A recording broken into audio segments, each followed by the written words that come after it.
मी स्नेहल जोशी तुम्हाला कवितेच्या जगात घेऊन जाणार आहे.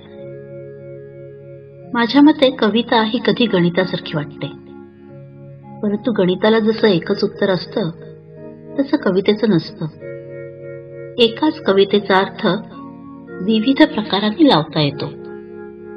आपापल्या कुवतीनुसार कधी वरवरची तर कधी खोलवरची उत्तरं कवितेत सापडतात, कारण कविता ही तरल असते. त्याचप्रमाणे मिताक्षरी आणि सूचकही असते.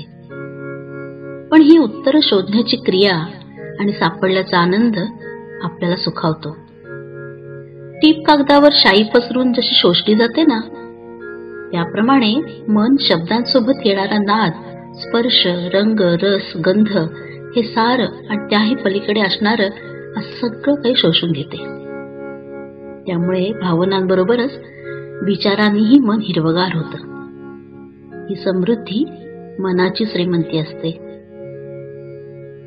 अशा ह्या कवितेच्या जगात आपण सफर करणार आहोत. मी तुम्हाला रोज एक कविता ऐकवणार आहे.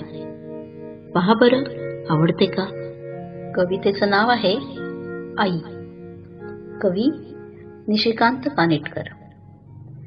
ओठात गुंतलेली गातू सुरेल ओवी, मांडी तुझी उशाला मज काढणी जयावी.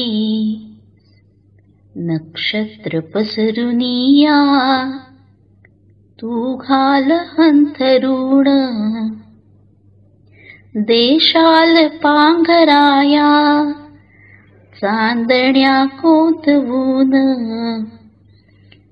पेंगुळल्याच डोळी चंद्रास जागयावी, मांडी तुझी उशाला मज काढणी जयावी. तू घाल पदरवारा होईल क्षीण दूर, वात्सल्य भावनांचे देवते निरांजन.